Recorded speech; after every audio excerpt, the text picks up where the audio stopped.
They said the Duke of Ravenshire would never love again. Not after that night when the estate echoed with screams of childbirth, and the silence that followed broke him into pieces no title could mend. 2 infant daughters survived, but their mother did not. And Joseph buried more than his wife that cold January morning. He buried his capacity to feel. What no one expected was that a penniless widow with empty arms and a shattered heart would walk through his gates months later, hired only to nurse his children. What happened between them in the shadows of that grieving house would scandalize an entire county and force them both to choose between propriety and a love neither believed they deserved. The stone corridors of Ravenshire carried sound like a cruel instrument, amplifying every echo until it became unbearable. Joseph Carrington, Duke of Ravenshire, stood frozen outside the birthing chamber, his hands pressed flat against the cold wall as if he could somehow push through it and change what was happening inside. The screams had stopped. That should have brought relief, but the silence that followed was far worse. It stretched and thickened until he could barely breathe through it. When the door finally opened, the midwife's face told him everything before her mouth could form the words. "Your Grace, I am so terribly sorry." Joseph did not remember walking into the room. He did not remember the midwife stepping aside or the way the other women lowered their eyes as he passed. All he saw was Eleanor, impossibly still against the white sheets, her dark hair fanned across the pillow like she was merely sleeping, but the pallor of her skin, the absolute absence of movement in her chest, shattered that illusion immediately. 2 infants wailed from a basket near the fire. Premature, fragile, their cries thin and desperate. The housekeeper, Mrs. Whitfield, held one while a wet nurse tried to soothe the other, but neither woman looked at him. They knew, everyone knew, these children had cost him everything. Joseph approached the bed slowly, each step heavier than the last. He reached out and touched Eleanor's hand, still warm. For a moment his mind played a vicious trick, suggesting she might yet wake, might yet smile at him the way she had on their wedding day 7 years ago. But her fingers did not curl around his. Her eyes did not open. He had loved her. Not with the desperate passion of poets, perhaps, but with the steady devotion of a man who honored his vows. She had been kind, graceful, everything a duchess should be. And now she was gone, leaving him with 2 tiny lives he had no idea how to protect. "My lord," the wet nurse whispered behind him, "one of them will not take the breast." Joseph turned. The woman looked exhausted, her dress stained, her face creased with worry. The infant in her arms was red-faced and screaming, tiny fists flailing. "They need names, sir," Mrs. Whitfield said quietly. "For the baptism, names." He had not thought that far. He and Eleanor had discussed it, of course, laughing over tea about what they might call a son, perhaps a daughter. But twins? And without Eleanor here to help decide? "Not yet," he said, his voice rough and unfamiliar even to himself. "There will be time." But there was no time. There was only duty now, duty and the crushing weight of a title that demanded he remain composed, even as his world collapsed. The days that followed blurred together into a waking nightmare. Joseph signed papers he barely read, received physicians who murmured condolences he did not hear, and walked the estate grounds until his boots were caked with mud and his face numb from cold. Anything to avoid the nursery, where those 2 small lives continued to scream. The wet nurse they had hired quit after 3 days, claiming the infants were impossible to soothe. Another came, lasted 2. Mrs. Whitfield tried to manage with the help of a young maid, but neither had the skill or the milk to properly care for premature twins. The nursery became a place of chaos, a constant reminder that Joseph was failing even at this, at keeping his own children alive and well. He stood outside the nursery door one night, listening to the wailing that seemed to pierce directly into his skull. Inside, he could hear Mrs. Whitfield's exhausted voice trying to sing a lullaby, but even that was drowned out by the infant's distress. "Your Grace," Mrs. Whitfield said when she emerged, her hair disheveled and dark circles under her eyes, "we must find someone who can devote themselves entirely to the children. A proper nurse, perhaps one who can still provide milk. They are not thriving, my lord." Joseph stared at her, his jaw tight. "And where do you propose we find such a woman?" The last two fled as if the house were cursed. Mrs. Whitfield hesitated, then lowered her voice. "There is talk in the village.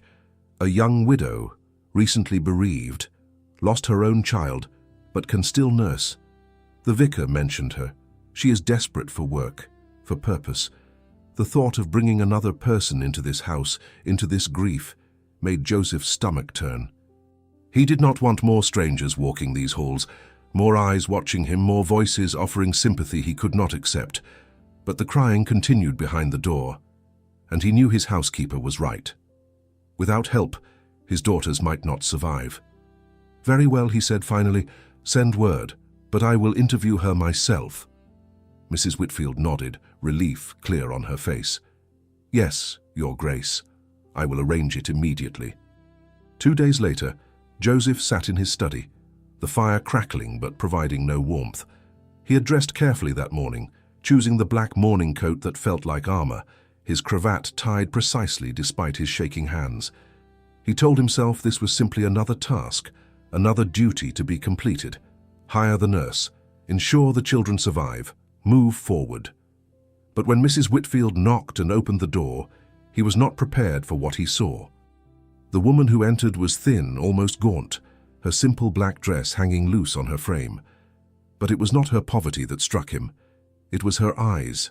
Pale blue, red-rimmed, they held the same emptiness he saw in his own reflection each morning. This was not a woman seeking employment. This was someone trying to survive her own catastrophe.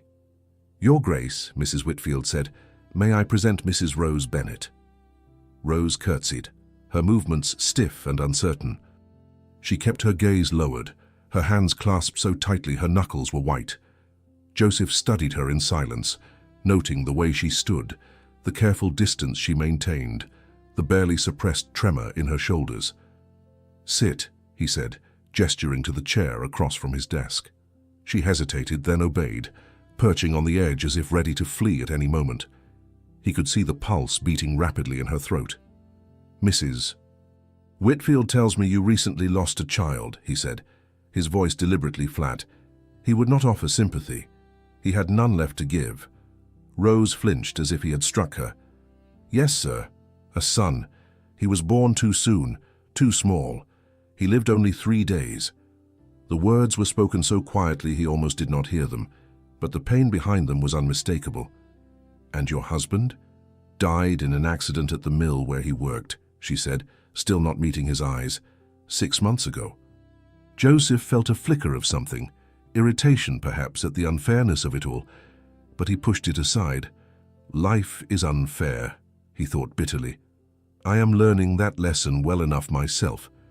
I need someone who can care for my daughters," he said. "They are premature, difficult to soothe. 2 previous nurses have already given up. I will not tolerate another failure. Can you do what is required?" For the first time, Rose looked up, and their eyes met. Hers were no longer empty. Something burned there now, something fierce and desperate. "I do not need charity, my lord," she said, her voice stronger now. "I need a purpose. I heard your daughters need someone who will not abandon them. I will not abandon them." Joseph leaned back in his chair, surprised by the steel in her tone. She was not begging. She was making a promise. "You understand what you are agreeing to?" he asked. "Long nights, constant demands, 2 infants who seem determined to cry without end. I understand grief, sir," she said quietly, "and I understand what it means to need someone who will stay." Something in those words struck deep. Joseph looked away, staring at the fire. He should send her away. Hire someone older, more experienced, someone who would not carry their own sorrow into his home. But when he looked back at her, he saw only that same fierce determination. "Very well," he said. "You may go to the nursery. We will see if you are as capable as you claim."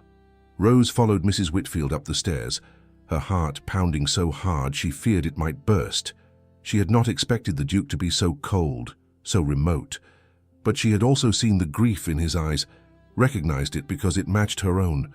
2 people drowning in separate oceans, she thought. Perhaps that is all we can ever be. The nursery door opened, and the sound hit her immediately. 2 infants crying in unison, their voices ragged with exhaustion. A young maid rocked one desperately while the other lay in a cradle, red-faced and flailing. Rose did not hesitate. She crossed the room and lifted the infant from the cradle, feeling the tiny body tense and arch in protest. She positioned the child carefully, supporting the small head, and began to hum. Not a proper song, just a low, rhythmic sound that her own mother had once used to soothe her. Slowly, she unlaced her bodice with one hand and brought the infant to her breast. The crying stopped almost immediately as the child latched on, the relief palpable in the sudden quiet. Rose closed her eyes, feeling the pull and tug, the strange mixture of pain and comfort. Her body remembered this even if her heart ached with the memory of the son who should have been in her arms instead. The other infant continued to fuss, but now Rose began to sing softly, a hymn she had learned as a girl. The words were simple, but the melody was gentle and steady. The second child quieted, listening, and within moments both infants were calm, one nursing, one simply resting in the maid's arms. From the doorway, unseen by anyone in the room, Joseph stood watching. He had followed them up, intending to observe for only a moment before returning to his study. But now he could not move. The nursery, which had been a place of chaos and despair for weeks, suddenly felt different, peaceful, almost like a home. He watched Rose rock gently, her face tilted down toward the infant, her voice soft and sure. She did not look like a duchess or a lady. She looked like what she was, a poor widow with nothing left but the ability to give. And yet, in that moment, she seemed to possess everything his household had been missing. Joseph turned and walked away before anyone could see him. But as he descended the stairs, he carried with him the memory of that scene, the first moment of peace Ravenshire had known since the night Eleanor died. Perhaps, he thought, Mrs. Whitfield was right. Perhaps this woman could save his daughters. He did not yet know that she might also save something in him he thought was already dead. The morning mist clung to Ravenshire like a shroud, thick and cold. Rose woke in the small chamber adjacent to the nursery, disoriented before memory returned. She was here. She had a place, a purpose, however fragile. The infants stirred in their cradles, tiny mewling sounds that would escalate quickly. Rose rose from the narrow bed, her body aching, and crossed the cold floor. She had nursed them 3 times during the night, her sleep fractured into brief intervals that left her hollow. When she lifted the first infant, feeling the warm weight against her chest, something eased inside her. This child needed her. Both did. For now, that was enough.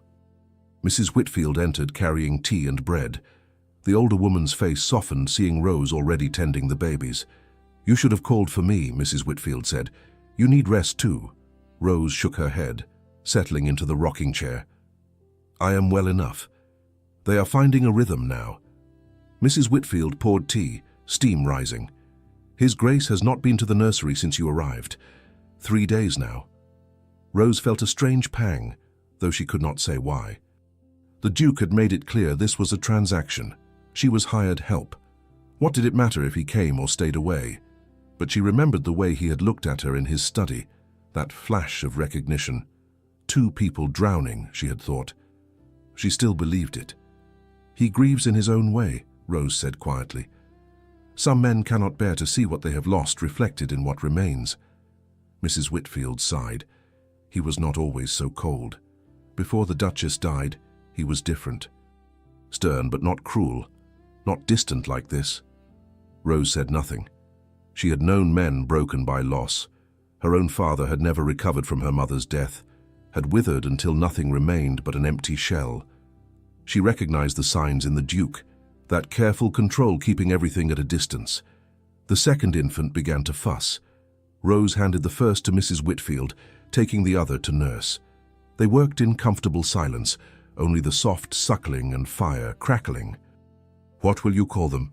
Rose asked. "They must have names." Mrs. Whitfield's expression troubled. "He has not chosen any. Says there will be time, but weeks have passed. The vicar keeps asking." Rose looked at the tiny face pressed against her. Delicate features, impossibly small fingers. Every child deserved a name, an identity. "Perhaps he needs help deciding," Rose said carefully. Sometimes grief makes even simple choices impossible. Mrs. Whitfield nodded. Perhaps. But I do not think he will listen to anyone now. He barely speaks to the steward, refuses visitors, spends days locked in his study or walking the grounds. Rose felt that pang again, sharper. She told herself it was only sympathy, but there was something more, something she would not examine closely. That evening, Rose ventured downstairs for the first time. The nursery was quiet, both infants sleeping deeply. Mrs. Whitfield had insisted she take a proper meal rather than surviving on bread and tea. The kitchen was warm, filled with the smell of roasting meat and fresh bread. The cook, Mrs. Brennan, greeted Rose with surprising kindness, filling a plate with more food than she had seen in months. "Eat up, dear," Mrs. Brennan said. "You are too thin and those babies need you strong." Rose ate slowly, savoring each bite, aware of curious glances from other servants. They were kind, but she sensed their wariness. She was an outsider, a widow with a tragic story, someone who might bring more sorrow to this already drowning house. She was finishing when raised voices echoed from above. The servants exchanged glances. "His Grace and the steward," Mrs. Brennan said quietly, arguing about estate accounts, nothing managed properly since the Duchess passed. Rose heard the Duke's voice now, sharp and cold, followed by placating tones. Then footsteps, heavy and quick, descending. The Duke appeared in the doorway, stopping when he saw the gathered servants. His hair was disheveled, his cravat loosened, eyes blazing with barely suppressed fury. But when his gaze fell on Rose, something shifted. "Mrs. Bennet," he said, voice still rough but quieter. "I trust the children are well?" Rose stood quickly. "Yes, Your Grace, both sleeping soundly." He nodded, seeming at a loss. The kitchen had gone silent, everyone watching. "Good," he said finally. "That is good." He turned to leave, then paused. "If you require anything, Mrs. Whitfield has been instructed to provide it. The children's welfare is paramount." "Thank you, sir," Rose said softly. "I have everything I need." Their eyes met, and Rose saw past the anger to exhaustion beneath. He looked like a man being pulled apart, stretched so thin he might shatter. Then he was gone, footsteps echoing. The kitchen slowly returned to life, whispers filling the space he left. Rose sat back down, hands trembling. She told herself it was only shock at seeing him so undone, but she knew it was more. She had felt something when their eyes met, a recognition beyond shared grief. She did not want to feel anything for the Duke of Ravenshire. She had come to heal, to find purpose in caring for his children. Any other feeling was dangerous, inappropriate, impossible. But climbing the stairs that night, she could not shake the image of his face, the way he had looked at her as if truly seeing her for the first time. Days settled into rhythm. Rose devoted herself to the infants, learning their temperaments. One was calmer, content to be held. The other restless, demanding, crying at the slightest discomfort. Rose loved them both fiercely, as if they were her own. She saw little of the Duke, only glimpses as he passed through halls or rode out. But she felt his presence constantly, an awareness prickling along her spine. Late at night, when she rocked the infants, she would hear his footsteps pause outside the nursery door. He never entered, never spoke, but she knew he was there, listening to her sing. One afternoon, nearly a week after arriving, Rose was changing the infants' gowns when the Duke appeared in the doorway. She startled, nearly dropping the tiny dress. "Your Grace," she said, heart racing. "I did not hear you approach." He stepped in slowly, gaze fixed on the babies. Up close, she saw dark circles under his eyes, sharp lines of exhaustion carved into his face. "They seem content," he said quietly. "You have done well." Rose felt unexpected warmth at his words. "They are sweet children, sir, strong despite their early arrival." The Duke moved closer, looking down at the two infants side by side. Rose stepped back slightly, but could feel the tension radiating from him. "My wife wanted daughters," he said suddenly, voice rough. "She said sons inherit the world, but daughters must be taught to survive it. She would have been a good mother." Rose's throat tightened. "I am certain she would have been, Your Grace." He reached out, one finger touching the tiny hand of the nearest infant. The baby's fingers curled reflexively around his, and something cracked in his expression. For just a moment, Rose saw the man beneath the title, the father who had lost everything. "They need names," she said softly. "Every child deserves to be known by name." The Duke's jaw tightened, pulling his hand back. "I know. But every name I consider feels like betrayal. Eleanor and I discussed it, made lists. Now those lists are ash." Rose hesitated, then spoke carefully. "Perhaps that is the point, sir. Perhaps they need names that are theirs alone, not echoes of what was planned before." He looked at her sharply, and she feared she had overstepped. But his expression softened slightly. "What would you suggest, Mrs. Bennet?" Rose glanced at the infants. "One for the past, one for the future. A balance." "Helena," she said quietly. "For your Duchess," though spelled differently. A tribute without being identical. And hope, because that is what they represent now. The Duke was silent so long Rose thought he would reject the suggestion, but then he nodded slowly, eyes distant. "Helena and hope," he repeated.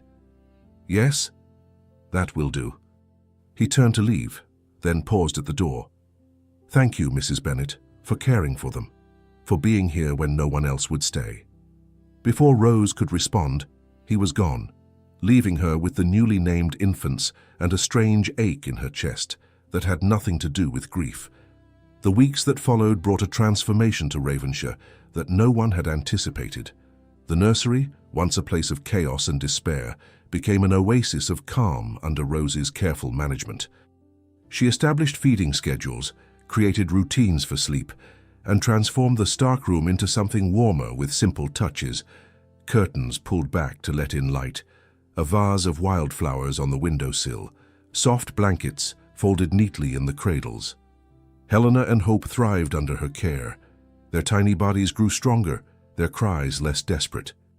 Helena, the calmer of the two, would watch Rose with solemn dark eyes, while Hope demanded constant attention, her little fists waving as if trying to grasp the entire world. Rose found purpose in the rhythm of their days.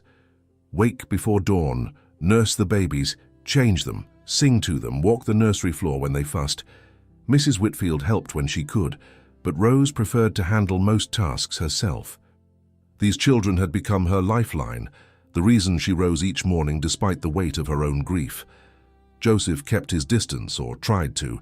He told himself it was appropriate, necessary even. Rose was an employee, nothing more.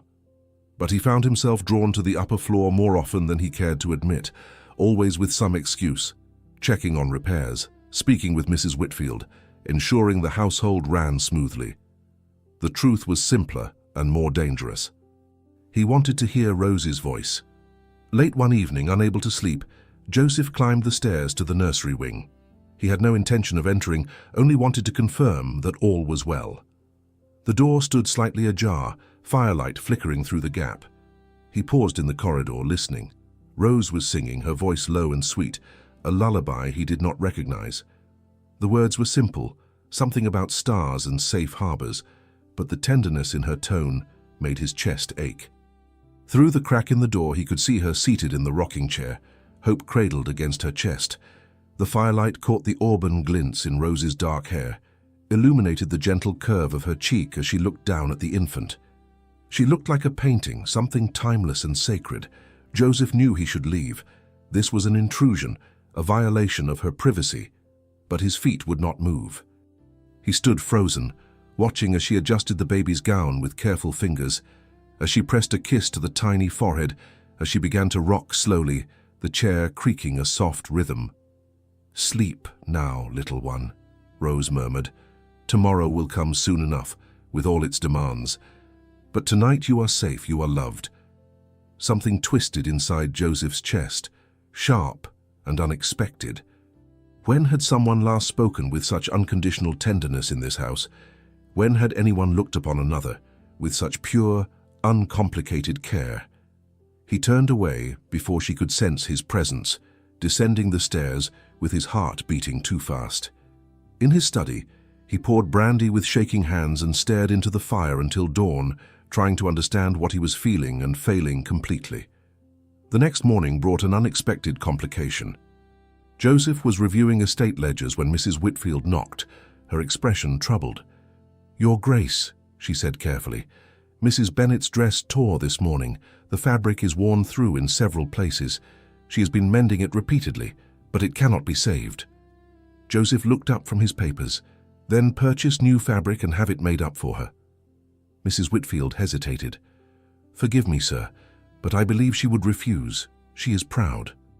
"Perhaps if you presented it as part of her employment, a uniform of sorts." The suggestion irritated him, though he could not say why. Rose should not have to dress in rags while caring for his children, but he also understood pride, the fierce need to maintain dignity when everything else had been stripped away. "Do as you think best," he said curtly. "Ensure she has what is needed." Mrs. Whitfield nodded and withdrew. Joseph tried to return to his ledgers, but found his concentration shattered. He kept seeing Rose as she had appeared that first day, gaunt, pale, her dress hanging loose, her hands trembling. She had arrived with nothing and asked for nothing beyond the chance to be useful. That afternoon, he encountered her in the hallway outside the nursery. She was carrying Helena, swaying gently to soothe the fussing infant, and did not notice him at first. When she looked up and their eyes met, she stopped abruptly. "Your Grace," she said, a faint blush coloring her cheeks. "I was just taking her to see the garden from the window. The light is lovely this time of day." Joseph found himself moving closer, drawn by something he refused to name. "May I?" He held out his arms, and after a moment's hesitation, Rose transferred the baby to him. Their hands brushed in the exchange, her fingers warm against his, and Joseph felt that touch like a shock through his entire body. Helena settled against his chest, her tiny head fitting perfectly in the hollow of his shoulder. Joseph inhaled sharply, overwhelmed by the reality of this small life, this daughter who carried Eleanor's features but would never know her mother. "She is growing stronger," Rose said softly, standing close enough that he could smell lavender and milk, and something uniquely her. "Her grip is quite fierce now." Joseph tested this, offering his finger, and Helena's impossibly small hand wrapped around it. The gesture was instinctive, trusting, and it broke something open inside him that he had been holding closed since Eleanor's death. "Thank you," he said, his voice rough, "for everything you have done. They would not have survived without you." Rose looked away, her throat working. "I only did what any woman would do, sir. They needed someone. I needed to be needed." The honesty in those words struck deep. Joseph glanced at her, seeing past the servant's demeanor to the woman beneath, strong, tender, carrying her own unbearable weight while shouldering his as well. Their eyes met again, and for a long moment, neither spoke. The air between them felt charged, heavy with things that could not and should not be said. Joseph saw her lips part slightly, saw the pulse fluttering in her throat, and something in him yearned to close the distance to... Helena whimpered, breaking the spell. Rose stepped back quickly, smoothing her skirts with trembling hands. "I should return her to the nursery," she said, not meeting his eyes. "Hope will be waking soon." Joseph handed the baby back, careful this time to avoid touching Rose's skin. "Yes, of course." He watched her retreat down the corridor, his heart pounding as if he had run a great distance. This could not continue. These feelings, whatever they were, needed to be suppressed. Rose was his employee, a widow under his protection. Any attention beyond the strictly professional would be inappropriate, scandalous. But as he descended to his study, Joseph could not shake the memory of her face in the firelight, the sound of her voice singing to his daughters, the warmth of her fingers against his. Days passed, and the tension between them grew rather than diminished. They were scrupulously polite, carefully distant, but the awareness remained. Rose would feel his gaze on her as she walked the garden with the babies. Joseph would find himself listening for her footsteps, the sound of her voice, the particular way she laughed when Hope grabbed at her hair. One evening, Rose was embroidering tiny flowers onto a blanket when Joseph appeared in the nursery doorway. Both infants were asleep, the room peaceful and warm.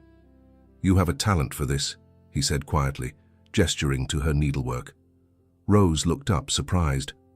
"My mother taught me. She said even the simplest things deserve beauty. A wise woman. She was. Rose's fingers stilled on the fabric. I miss her still, though she has been gone 10 years. Joseph moved into the room, maintaining a careful distance. Does it ever ease? The missing. Rose considered this, her expression thoughtful. It changes. The sharp edges soften, but there are moments when it strikes fresh, as if no time has passed at all. Joseph nodded slowly. He understood that too well. Sometimes I turn to tell Eleanor something, then remember she is not there. It feels impossible that the world continues without her in it. Yet it does continue, Rose said gently, and we must decide whether to merely survive it or to truly live within it again. Their eyes met across the dim room, and Joseph felt that pull again, that dangerous attraction to her strength, her wisdom, her quiet beauty. She was right. The world continued. Life demanded participation, even from those who felt they had nothing left to give. I should let you rest, he said abruptly, stepping back toward the door. Tomorrow will come too soon. Yes, Your Grace. But he paused at the threshold, looking back. Joseph, he said quietly. When we are alone, you may call me Joseph. Rose's eyes widened, her lips parting in surprise. That would not be proper, sir. Perhaps not. But I find myself weary of propriety. He left before she could respond, but as he walked the dark corridors back to his chambers, Joseph carried with him the image of her shocked expression, the way color had flooded her cheeks, the knowledge that he had crossed a line from which there might be no return. Spring arrived at Ravenshire with tentative warmth, coaxing green shoots from the earth and filling the air with the scent of new growth. Rose had been at the estate for nearly 2 months, and the transformation was undeniable. Helena and Hope were thriving, their laughter now a common sound in the nursery.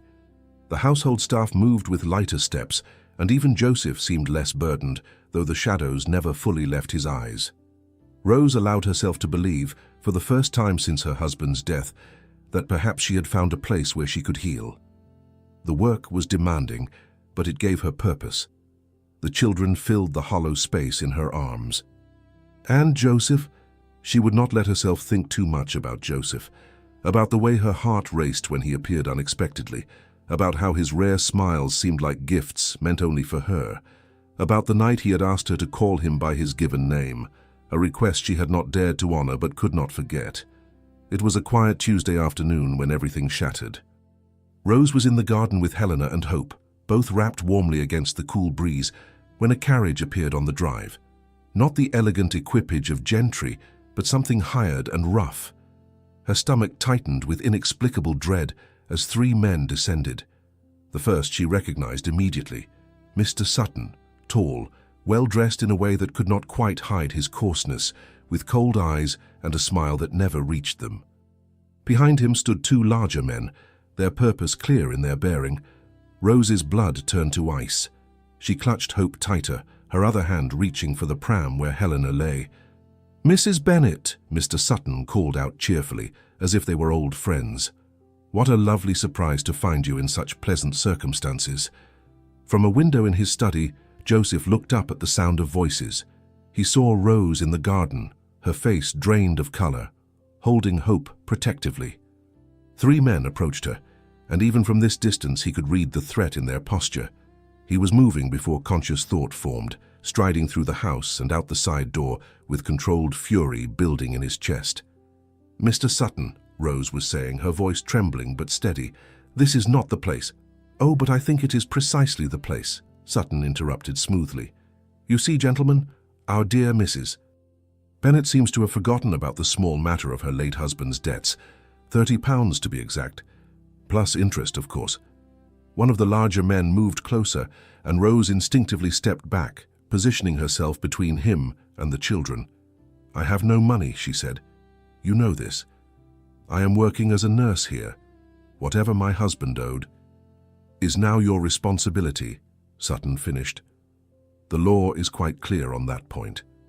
Of course, there are other ways to settle accounts. I know several establishments in London that would welcome a woman of your looks. The work is not difficult, merely requires a certain flexibility of morals." The implications were clear and nauseating.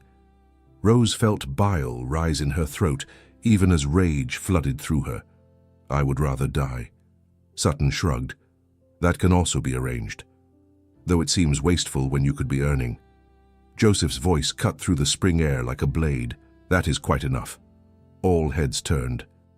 The Duke of Ravenshire approached with the controlled grace of a predator, his expression carved from ice.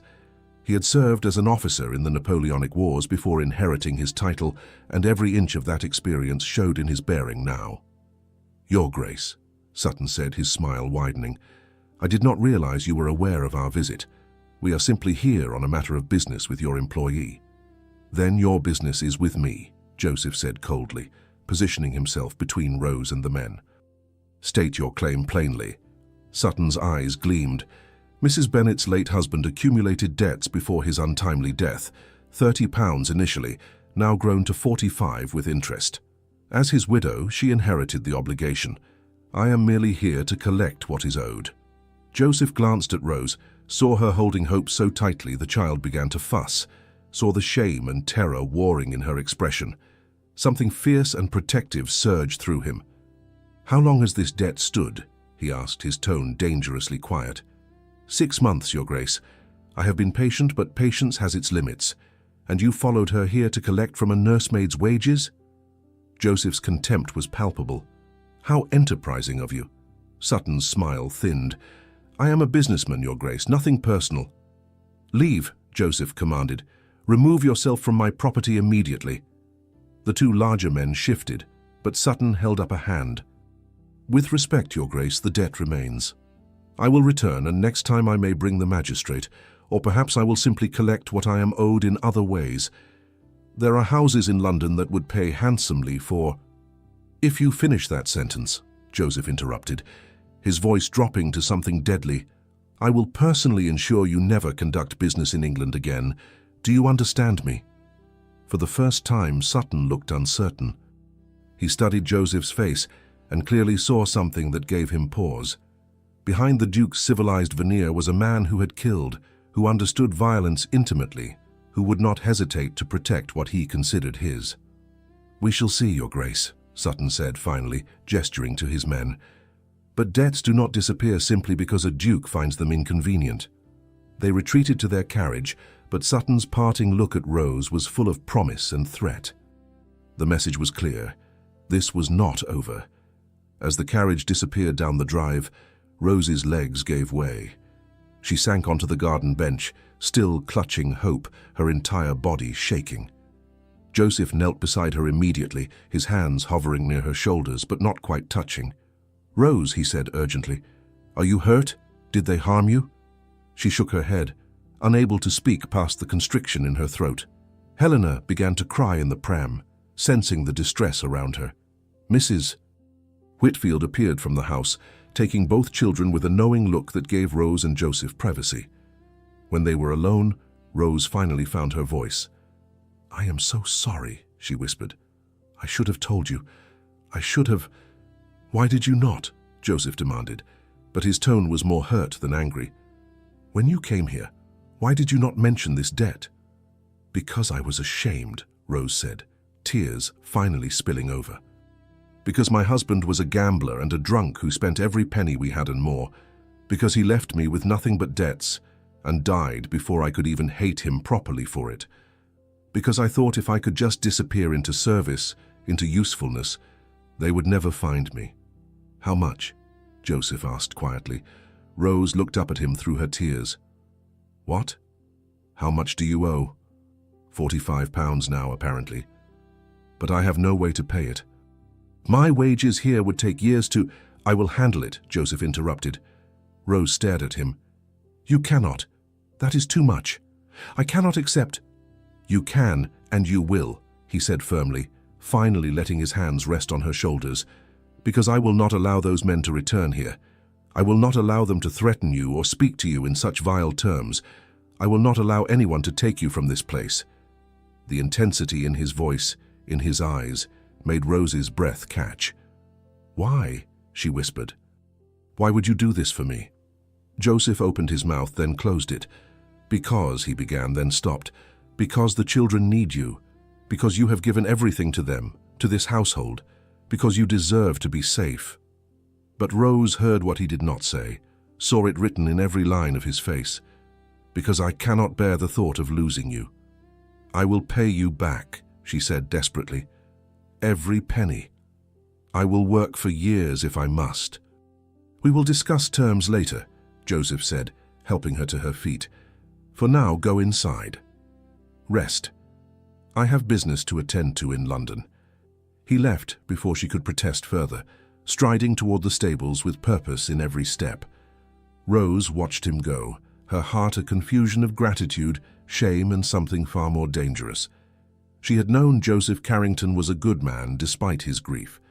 What she had not known was that he could be her savior, her protector, the answer to prayers she had been too afraid to speak aloud. And that realization terrified her more than Mr. Sutton ever could. Joseph did not sleep that night. He sat in his study, a glass of brandy untouched on the desk, staring at the ledger that contained his accounts. £45. It was nothing to a man of his wealth, a trivial sum that would not even register in his quarterly expenses. But the implications were anything but trivial. He kept seeing Rose's face drained of color, her hands trembling as she clutched hope, the shame and terror warring in her expression. He kept hearing Sutton's insinuations, the vile suggestion that Rose could work off her debt in London's brothels. The thought made his blood run cold, with a rage he had not felt since the battlefield. Joseph rose and moved to the window, looking out over the darkened grounds. Somewhere in this house, Rose was likely awake as well, tormented by fears he could barely imagine. The thought of her lying sleepless, believing herself a burden, believing she might be forced to leave or worse. It was intolerable. But why did it matter so much? Why did the thought of her absence create a hollow ache in his chest that rivaled even his grief for Eleanor? He knew the answer, had known it for weeks, but refused to acknowledge it.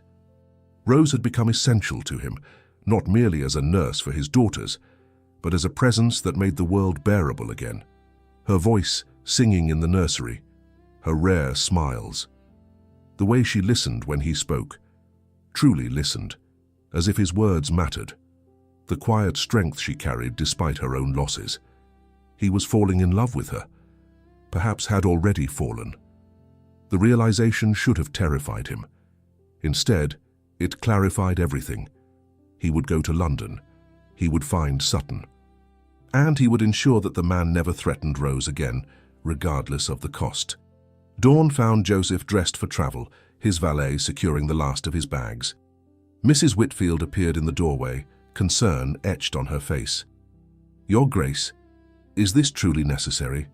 Could you not simply send your man of business?" Joseph adjusted his coat. "No, this requires a personal touch."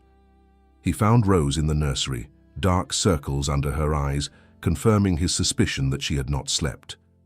She was changing Helena's gown, her movements mechanical, her mind clearly elsewhere.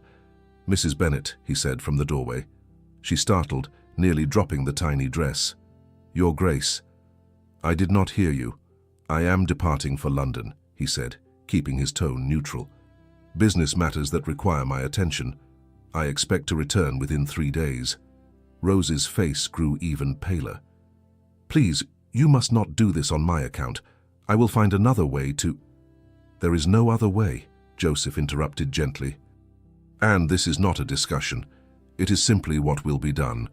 But the cost is mine to bear," he said firmly. "You are under my protection now, Rose. That means something." The use of her given name hung in the air between them. Rose's eyes filled with tears she refused to let fall. "I do not know how to thank you," she whispered. "Then do not try," Joseph said. "Simply continue caring for my daughters. That is payment enough." He left before his resolve could weaken, before he could do something foolish like cross the room and take her in his arms.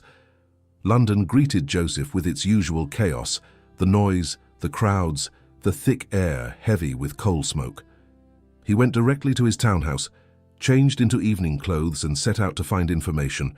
Sutton was not difficult to locate. Men like him operated in the same circles, frequented the same establishments. By midnight, Joseph found himself in a gaming hell off St.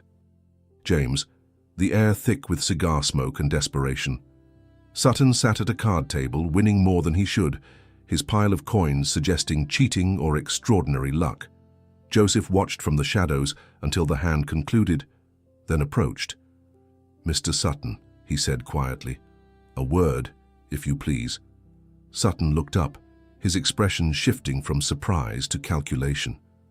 "Your Grace, I confess I did not expect to see you in such surroundings." "Life is full of surprises," Joseph replied. "There is a private room upstairs. We have business to discuss." Sutton gathered his winnings and followed, curious enough to comply. The room Joseph led him to was small, windowless, the kind of place where transactions of questionable legality occurred regularly. Joseph closed the door and placed a leather purse on the table between them. Inside was £60, more than Sutton was owed, significantly more.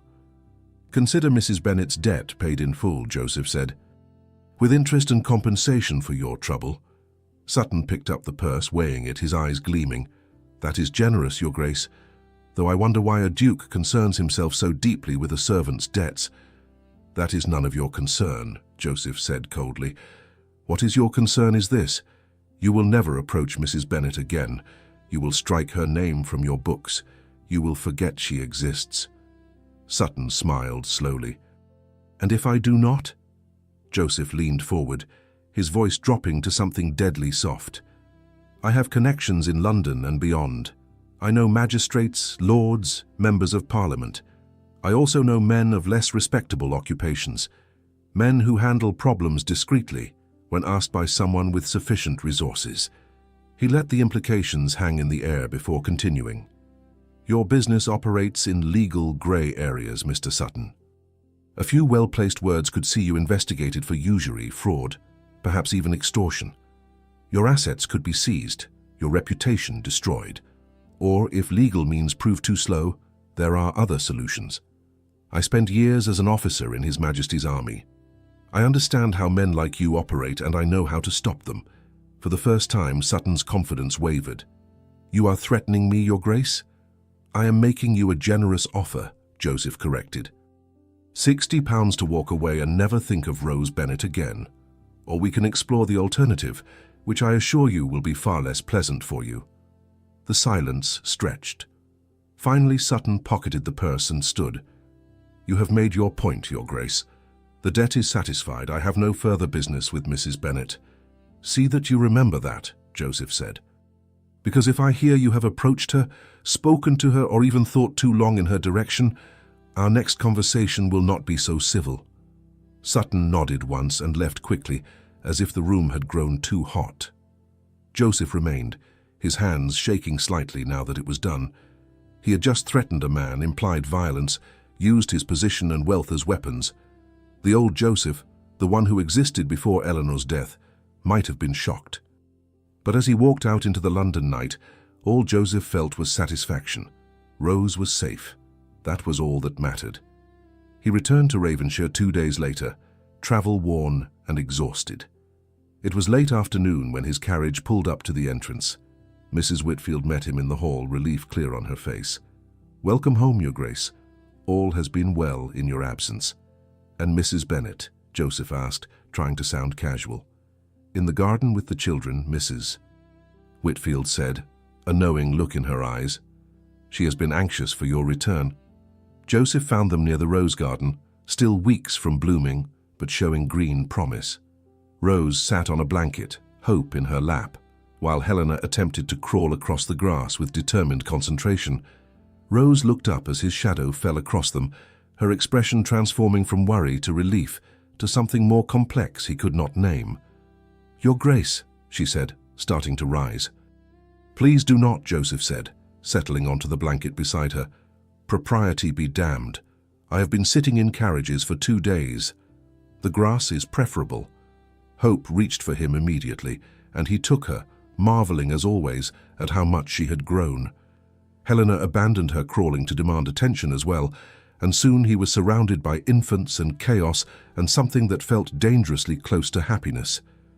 "It is done," he said quietly, meeting Rose's eyes over Hope's head. The debt is paid. Sutton has agreed to never contact you again." Rose's eyes filled with tears. "How can I ever repay you?"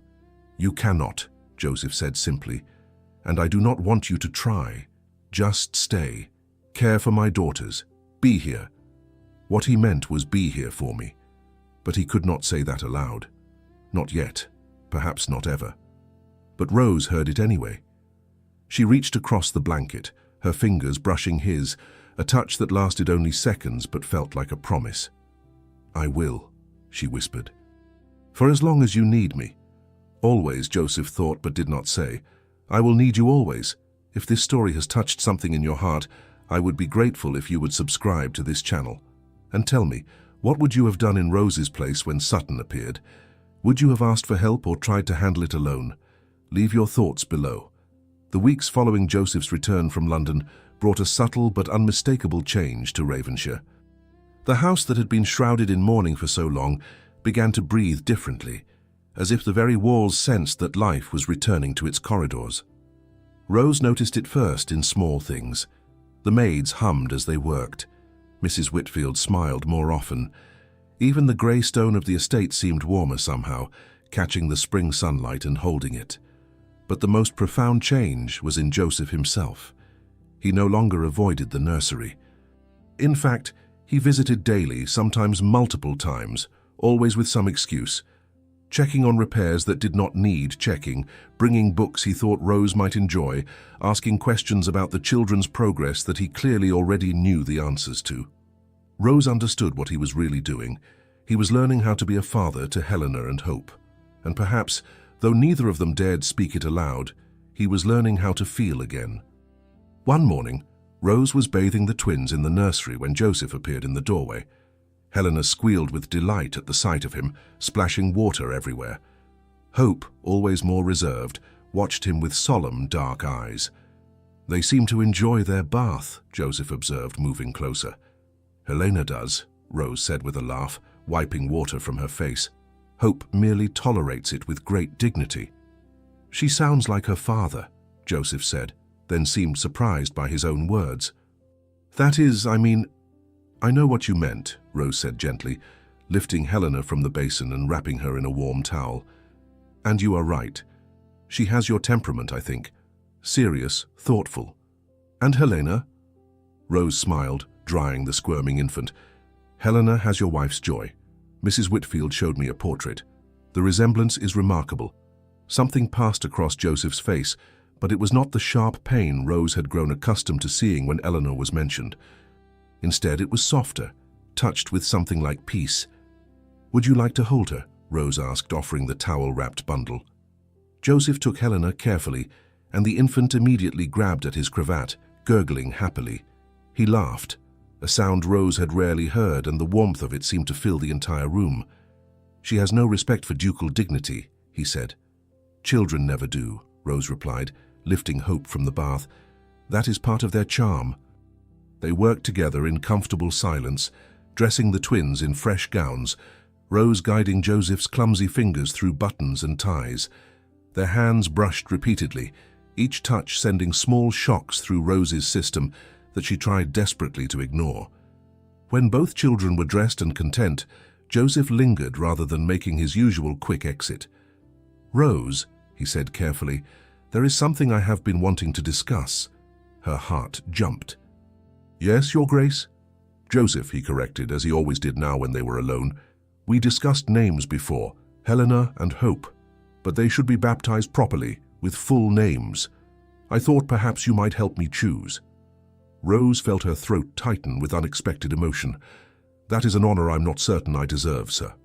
"Joseph," he insisted again, "and you deserve it more than anyone. You have given them life in ways I could not. Please, help me do this right." Rose nodded slowly, settling into the rocking chair with Hope, while Joseph sat nearby with Helena. They spent the next hour discussing options, trading suggestions, occasionally laughing at particularly outlandish combinations. "Helena Eleanor," Joseph suggested at one point, "to honor her mother fully." Rose considered this, then shook her head gently. "Helena Grace, perhaps. Grace for the gift these children represent." the grace that allowed them to survive when they might not have. Joseph's eyes met hers with an intensity that made her breath catch. "Yes," he said quietly, "that is perfect. And hope?" "Hope, Margaret," Rose said. "After my mother, if that would be acceptable." Joseph's expression softened. "More than acceptable. Hope Margaret Carrington. It suits her." The moment stretched between them weighted with significance. They were not just naming children. They were weaving their separate griefs and hopes into something shared, creating a future together, even as they pretended they were not. Helena fussed, breaking the spell, and Joseph rose to walk her around the room. Rose watched him, this man who had been so cold and distant when she arrived, now humming tunelessly to his daughter, his face transformed by tenderness. "You are a good father," she said softly. Joseph looked at her, surprised. "I am learning to be one. You make it possible." Before Rose could respond, before she could say something foolish about how he made many things possible for her as well, Mrs. Whitfield knocked and entered. "Your Grace, forgive the interruption, but the vicar has arrived. He wishes to discuss the christening." "Excellent timing," Joseph said. "Please show him to my study. I will be down shortly." After Mrs. Whitfield left, Joseph handed Helena to Rose, their fingers tangling briefly in the transfer. "Thank you," he said, "for helping me with this." "For everything." Rose watched him go, her heart full of emotions she could not name and dared not examine too closely. The christening was held 2 weeks later in the small chapel on the estate grounds. It was an intimate affair, attended only by household staff and a few neighbors who had known Eleanor. Rose stood beside the font, holding hope while Joseph held Helena, and together they made the promises that would guide these children into their faith. When the vicar spoke the names aloud, Helena Grace Carrington and Hope Margaret Carrington, Rose felt tears slip down her cheeks. Her mother's name, spoken in this sacred space, linked forever to this child she had come to love as her own. Joseph noticed her tears and shifted Helena so he could reach across and squeeze Rose's hand briefly. The gesture was small, quickly done, but it sent warmth flooding through her entire body. After the ceremony, they walked back to the house together, the twins now sleeping in their arms. The spring air was sweet with flowers, the sky impossibly blue, and for the first time since her own child had died, Rose felt something like happiness. "They should have a portrait made," Joseph said suddenly.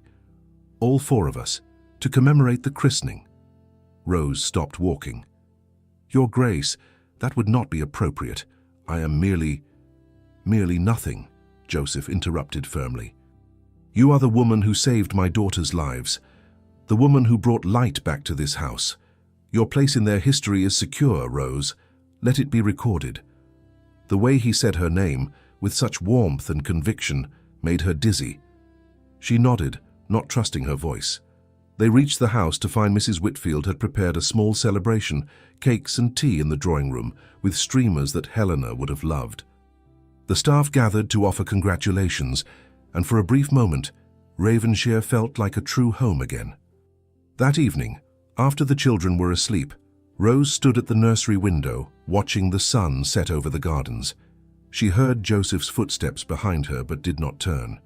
"They are beautiful," he said quietly, moving to stand beside her. "The gardens, I mean. Eleanor planted most of them. She had excellent taste," Rose said. "She did," Joseph agreed. "But I think she would approve of what is growing here now.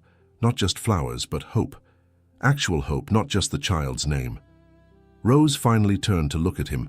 The fading light caught the angles of his face, softened the hard lines that grief had carved.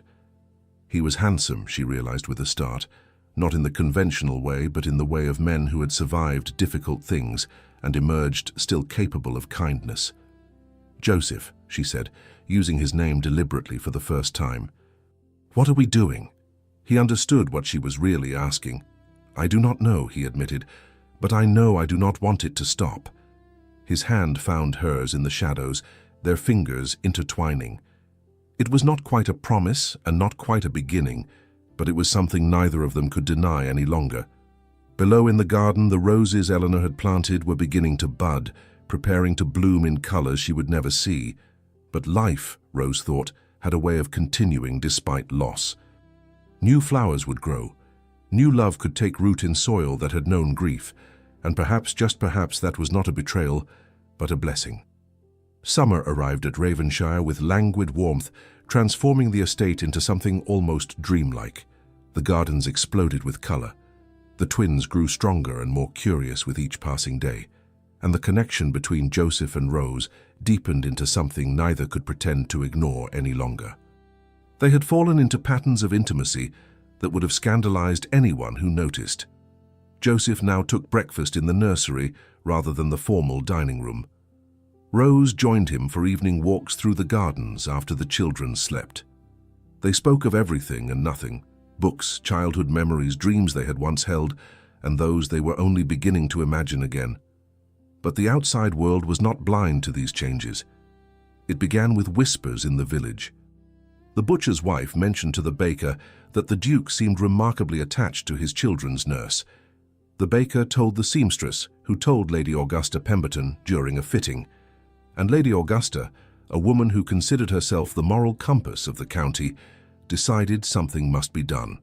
On a Tuesday afternoon, when the sky hung heavy with the promise of rain, 3 carriages arrived at Ravenshire unannounced. From them emerged Reverend Whitmore, Lady Augusta, and Mrs. Beaumont, a widow of substantial wealth and even more substantial opinions. Joseph was in his study when Mrs. Whitfield announced them, her face tight with worry.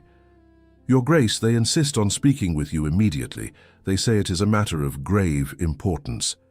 Joseph set down his pen with deliberate calm, though his jaw tightened. "Show them in." The 3 entered with an air of righteous purpose that immediately set Joseph's teeth on edge. Lady Augusta, tall and angular, took the lead. "Your Grace," she began without preamble, "we come as friends concerned for your welfare and that of your daughters." "Indeed," Mrs. Beaumont added, settling herself without being asked, "we have heard most distressing reports."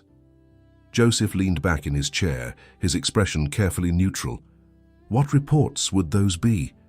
Reverend Whitmore cleared his throat uncomfortably. "Your Grace, it has come to our attention that Mrs.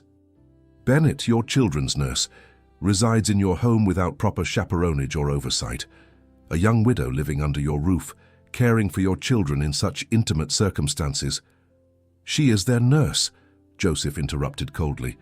"Where else would she reside?" Lady Augusta's lips thinned. "Do not be deliberately obtuse, Your Grace. The appearance of impropriety is as damaging as impropriety itself. You are a widower. She is a young woman of no family and questionable background. The 2 of you are seen walking together, dining together, spending hours in each other's company. I fail to see how discussing my children's welfare constitutes scandal," Joseph said, his voice dangerously quiet. Mrs. Beaumont leaned forward. "Your Grace, we understand grief can cloud judgment, but you must consider your daughters' futures. What family of quality will accept them if their father's household is the subject of such gossip? What marriages can they hope to make if society questions the morality of their upbringing?" The words hit like calculated blows, each one designed to wound where Joseph was most vulnerable, his daughter's welfare. Furthermore, Reverend Whitmore added nervously, there are legal considerations. Should questions arise about the propriety of your household, the courts might take an interest in the guardianship of the children. You are not their mother's blood relative. Your claim, while legal, could be challenged if your moral character is called into question. Joseph felt rage building in his chest, but he kept his voice level. "And what precisely do you suggest I do?" Lady Augusta smiled, though it did not reach her eyes. "Mrs. Bennet must leave, of course. We can help her find suitable employment elsewhere, or if you feel you must keep her in your service for the children's sake, then you must marry her. Make the situation legitimate in the eyes of God and society." The room fell silent. Joseph stared at them, processing what had just been said. They were giving him an ultimatum: send Rose away or marry her. "I will consider your words," he said finally, standing to indicate the meeting was over. "Thank you for your concern." But Lady Augusta was not finished. "You have 1 week, Your Grace. If Mrs. Bennet is still in residence without benefit of marriage by then, We will have no choice but to bring these concerns before the proper authorities. For the children's sake, you understand." They departed in a rustle of silk and self-righteousness, leaving Joseph standing in his study, hands clenched into fists. Rose had heard parts of the conversation from the hallway where she had been passing with Hope. She had not meant to eavesdrop, but their raised voices had carried. Now she stood frozen, her heart pounding with shame and terror. She was ruining everything. Her presence here, which had seemed like salvation, was now a threat to Joseph's daughters, to his reputation, to everything he held dear. That night, after putting the twins to bed, Rose made her decision. She packed her small bag with trembling hands, tears streaming down her face as she folded her few possessions. She would leave tonight, before Joseph could sacrifice himself or his children's futures for her sake. She was descending the stairs, bag in hand, when Joseph appeared at the bottom. He took in the scene instantly, the bag, her tear-stained face, her expression of desperate determination. "No," he said simply, blocking her path. "I must," Rose whispered. "You heard them. I am destroying your life, your daughter's futures. I cannot let that happen." "So you would just leave?" Joseph demanded, his voice rough with emotion. "Disappear into the night without a word. Leave Helena and Hope to wonder where you went. Leave me." He stopped, the unspoken words hanging between them. "Leave you what?" Rose asked, her voice breaking. "I am nothing to you, Joseph. A servant, an employee. I have no right to stay when my presence causes such harm." Joseph moved closer, his eyes blazing. "You think you are nothing to me. You think these past months have meant nothing. They cannot mean anything," Rose said desperately. "You are a duke. I am a penniless widow with nothing to offer. Those people were right. I should never have stayed so long. I should never have let myself—" "Let yourself what?" Joseph pressed, now standing so close she could feel the heat of him. "Feel something for me. Because I have felt something for you, Rose. I have tried not to. I have told myself it was wrong, that it betrayed Eleanor's memory, that the difference in our stations made it impossible. But none of that changes the truth." "What truth?" Rose whispered, afraid to hope. "That I love you," Joseph said, the words tumbling out as if he could not hold them back any longer. "That I need you not just as a nurse for my children, but as the woman who makes me want to live again. That the thought of you leaving tears something inside me that I fear will never heal." Rose's bag slipped from her fingers, landing on the floor with a soft thud.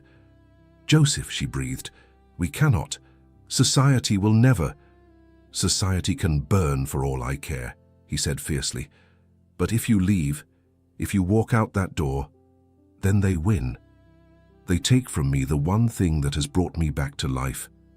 His hands came up to frame her face, his thumbs brushing away her tears. "Tell me you feel nothing for me," he said softly. "Tell me these months have been merely employment to you. Tell me that and I will let you go." Rose looked up at him, seeing the vulnerability beneath his strength, the hope beneath his fear. "I cannot tell you that," she whispered, "because it would be a lie." "Then stay," Joseph said. "Marry me. Not because society demands it, but because I want you as my wife. Because I want to wake every morning knowing you are here. Because I want to give Helena and Hope a mother who loves them as fiercely as you already do." "I was hired to be a nurse," Rose said, her voice trembling, "not a duchess." "You were hired to save my daughters' lives," Joseph corrected, "but you saved mine as well. Stay, Rose, please. Let me love you the way you deserve to be loved." In the dim hallway, with his hands cradling her face and his heart laid bare before her, Rose finally let herself believe that perhaps she deserved this. Deserved love, deserved happiness, deserved a second chance at the life she thought she had lost. "Yes," she whispered. "Yes, I will stay. I will marry you." Joseph's kiss was gentle at first, reverent, as if she were something precious that might break. But Rose rose on her toes, her hands sliding up his chest to his shoulders, and the kiss deepened into something more urgent, more desperate, more real. They broke apart, breathing hard, foreheads pressed together, and for the first time since that terrible night when Eleanor died, Joseph felt whole. The kiss in the hallway had broken something open between them, releasing feelings that had been restrained for far too long. When they finally pulled apart, both breathing hard, Joseph took Rose's hand and led her not toward the stairs, but toward the library, where a fire still burned low in the hearth. He closed the door behind them, not to hide, but to give them the privacy this moment deserved. The room was cast in shadows and amber light, intimate and safe. "Rose," Joseph said, his voice rough, "if this is too soon, if you need time—" She silenced him by placing her fingers against his lips. "I have spent months denying what I felt for you," she whispered. "I do not want to deny it any longer." Joseph caught her hand, pressing a kiss to her palm that sent shivers through her entire body. His other hand came up to cradle her face, his thumb tracing the line of her cheekbone with such tenderness it made her throat tighten. "You are certain?" he asked. "Because once we cross this threshold, there is no returning. You will be mine, Rose, and I will be yours." The intensity in his eyes, the barely restrained hunger mixed with reverence, made her knees weak. "I am certain," she breathed. "I want to be yours, Joseph. Completely." The last word seemed to undo something in him. He pulled her close, one hand sliding into her hair, while the other wrapped around her waist, and kissed her with a passion that left no room for doubt. This was not the tentative kiss of the hallway. This was claiming, promising, a declaration made with lips and breath, and the press of bodies finally allowed to acknowledge their need. Rose's hands moved up his chest, feeling the rapid beat of his heart beneath her palms, the solid warmth of him. She had forgotten what it felt like to be touched with desire, to be wanted not just for what she could provide, but for who she was. Joseph's kisses moved from her mouth to her jaw, to the sensitive spot below her ear that made her gasp. "Tell me what you want," he murmured against her skin. "Tell me, Rose." "You," she whispered, her fingers working at the buttons of his waistcoat. "Just you. All of you." They moved together toward the settee near the fire, shedding clothes with fumbling fingers and breathless laughter when buttons proved stubborn. Joseph's coat fell first, then his waistcoat. Rose's fingers trembled as she loosened his cravat, revealing the strong column of his throat. His hands found the fastenings of her dress, and she felt the whisper of fabric sliding from her shoulders. The cool air made her shiver, but Joseph's hands, warm and sure, traced paths along her skin that left fire in their wake. "You are beautiful," he said, his voice filled with wonder. "So beautiful it hurts to look at you." Rose blushed, suddenly shy despite her desire. "I am too thin," she protested. "The past year has been—" "Perfect," Joseph interrupted, his fingers tracing the curve of her collarbone, the line of her shoulder. "You are perfect, Rose. Every part of you." He guided her down onto the settee, the cushions soft beneath her back. His body covered hers, and the weight of him, the heat, felt like coming home. Their kisses grew more urgent, more desperate, hands exploring newly revealed skin with increasing boldness. Joseph's mouth moved lower, trailing kisses down her throat, across her collarbone, his breath hot against her skin. Rose arched into his touch, her fingers tangling in his hair, holding him close as pleasure built in waves through her body. "Joseph," she breathed. "Please." He lifted his head to look at her, his eyes dark with desire, but also with something deeper. Love, pure and uncomplicated. "I need you to know," he said, his voice rough. "This is not just physical for me.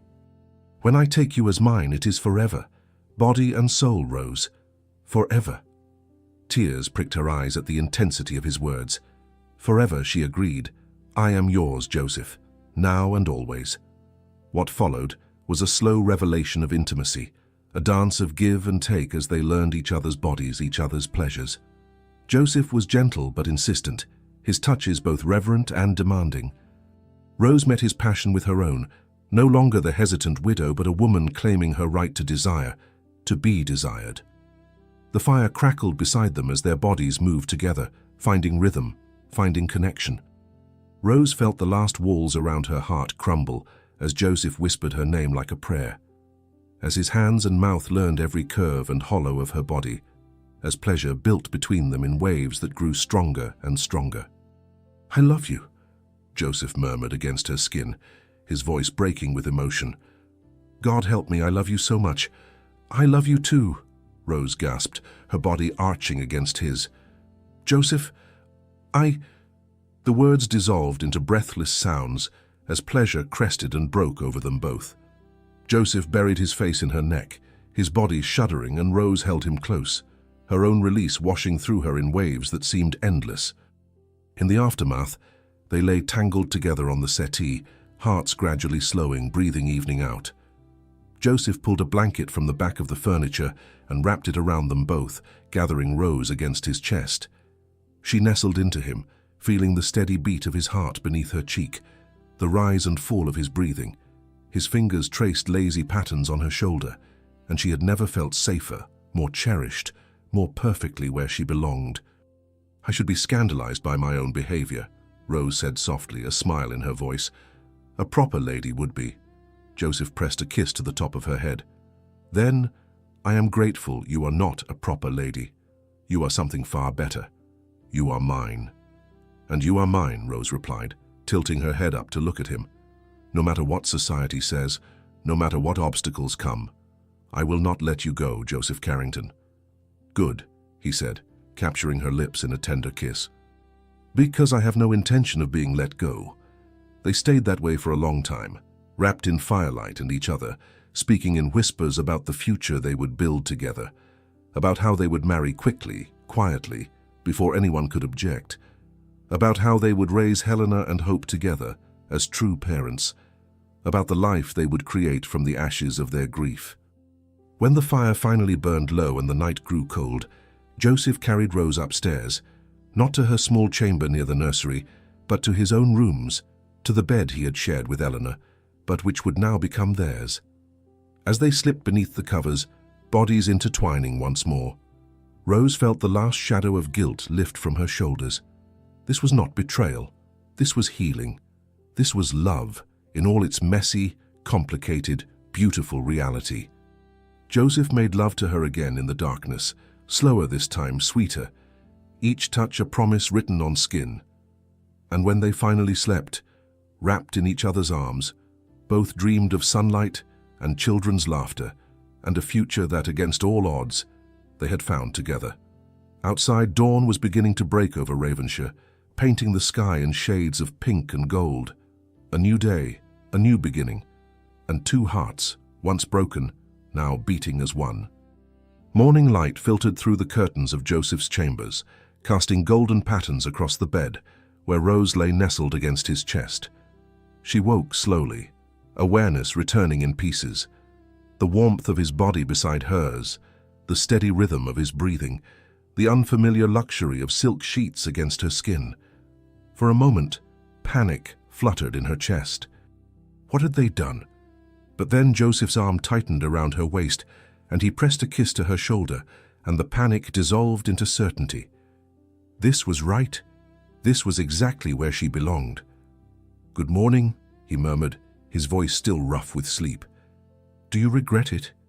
Rose turned in his arms to face him, seeing the vulnerability in his eyes despite his confident tone. "Not for a single moment," she said firmly. "Do you?" Joseph's answer was a kiss that left no room for doubt.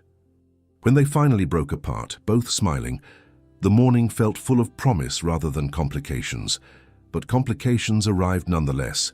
Mrs. Whitfield's discreet knock came an hour later, after Rose had returned to her own chamber to make herself presentable. "Your Grace," the housekeeper said when Joseph admitted her, "Reverend Whitmore and Lady Augusta have returned. They are waiting in the drawing room and insist on speaking with you immediately." Joseph's jaw tightened. "Of course they have. Very well. Please ask Mrs. Bennet to join us." "Your Grace," Mrs. Whitfield said carefully, "is that wise? Given the nature of yesterday's conversation—" "It is necessary," Joseph interrupted. "Trust me, Mrs. Whitfield." When they gathered in the drawing room, the atmosphere was tense. Lady Augusta sat ramrod straight, her expression one of righteous anticipation.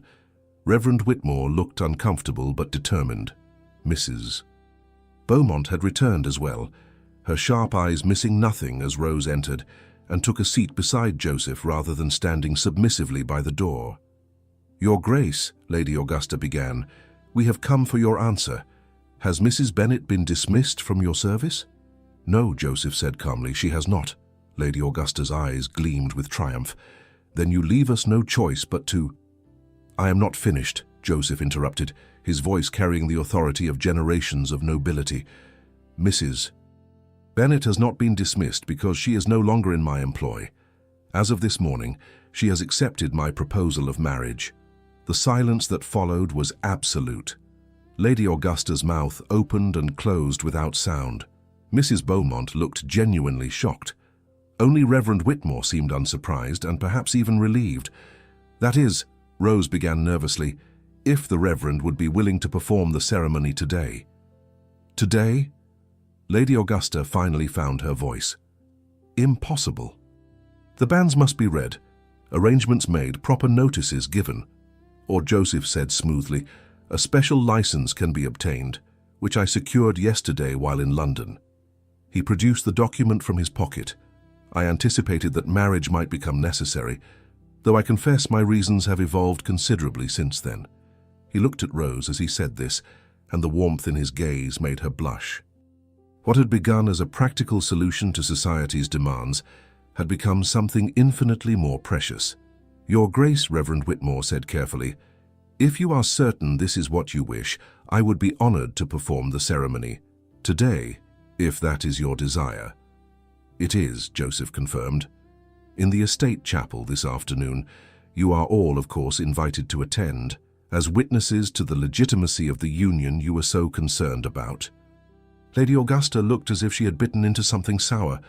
"This is highly irregular, but legal," Joseph said, "and moral, and most importantly, what we both want, unless you have objections that go beyond propriety." Lady Augusta had no answer for that. She had demanded marriage to protect the children and preserve appearances. She could hardly object now that she was getting exactly what she had insisted upon. "Very well," she said stiffly, "we shall attend. To ensure everything is done correctly." After they left, Rose turned to Joseph with wide eyes. "You had a special license since yesterday?" Joseph had the grace to look slightly sheepish. "I thought it might prove useful. But Rose, if you truly need more time, we can wait. We do not have to do this today simply because society demands it." Rose took his hand, squeezing gently. "We are doing this today because I love you, because I want to be your wife, because I want to wake beside you every morning without shame or secrecy. Society's demands have nothing to do with it anymore." Joseph pulled her close, resting his forehead against hers.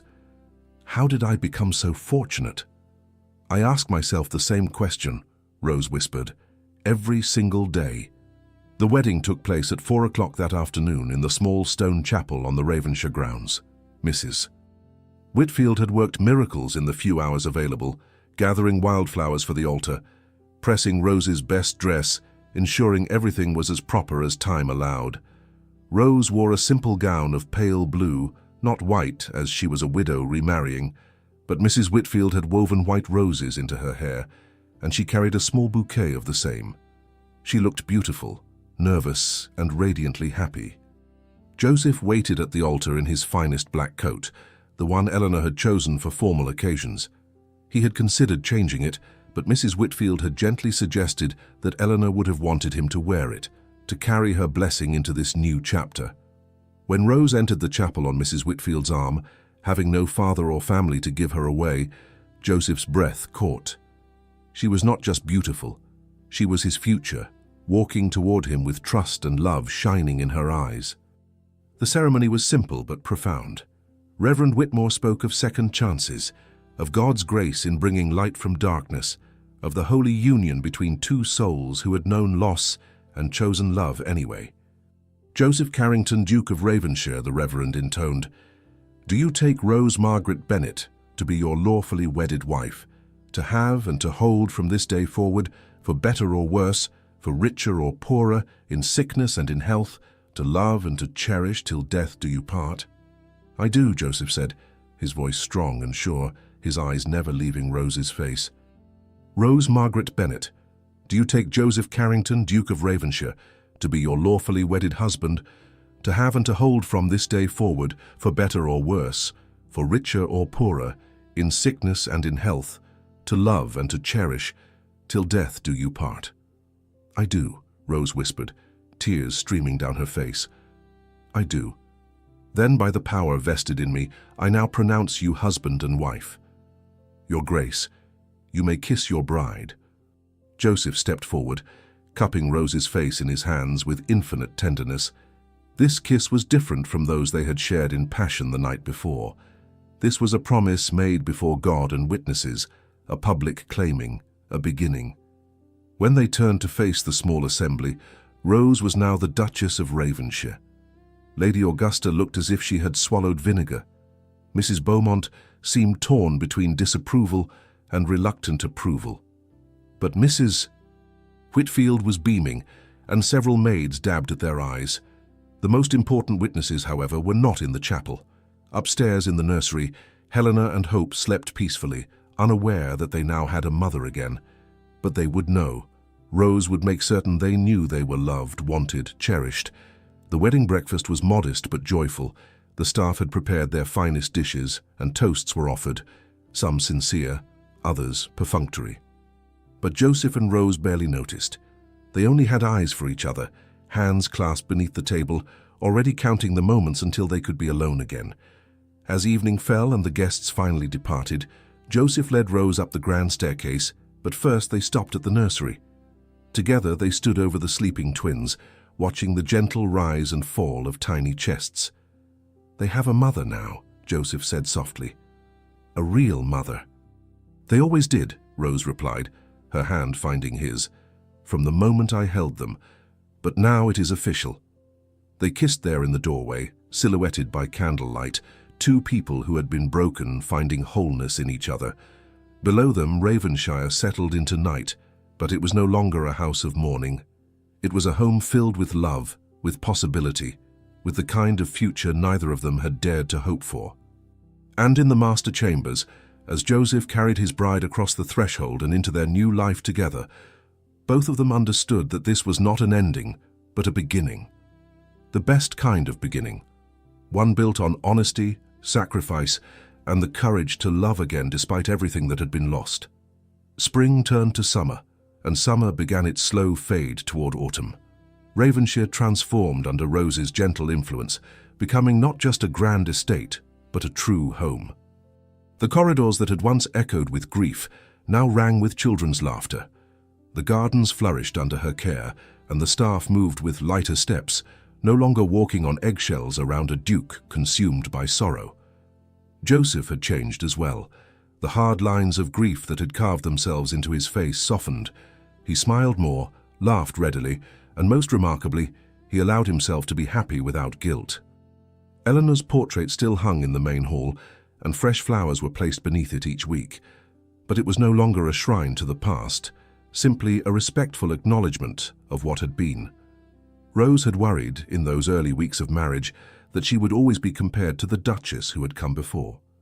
But Joseph made certain she understood that his love for her was not diminished by the love he had held for Eleanor. The heart, he told her one night as they lay tangled together, has an infinite capacity for love. One does not replace the other. They simply exist together, each precious in its own way. Helena and Hope were thriving. At 10 months old, they were crawling everywhere, pulling themselves up on furniture and babbling in a language only they seemed to understand. Helena had Joseph's serious temperament, but Rose's ready smile. Hope was bold and adventurous, always the first to explore something new. And they called Rose Mama. That simple word, spoken in tiny voices, never failed to bring tears to her eyes.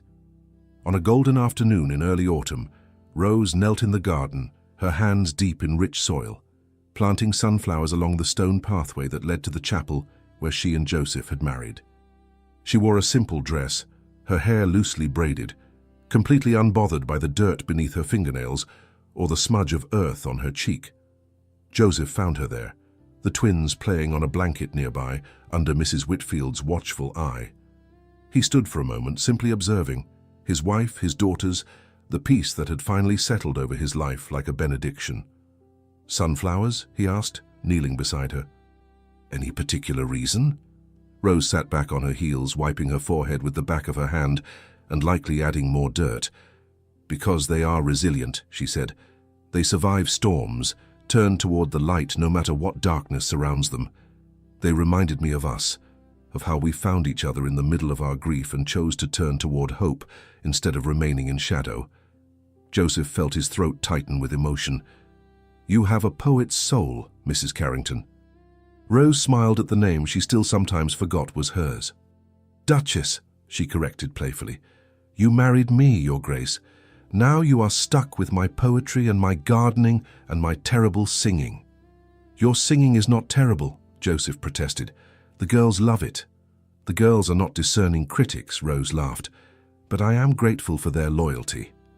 Movement caught their attention. Helena had pulled herself up using the edge of the blanket and was taking tentative, wobbling steps toward them. It was not her first time walking, but each instant still felt miraculous. Joseph and Rose both froze, watching as their daughter navigated the grass with determined concentration.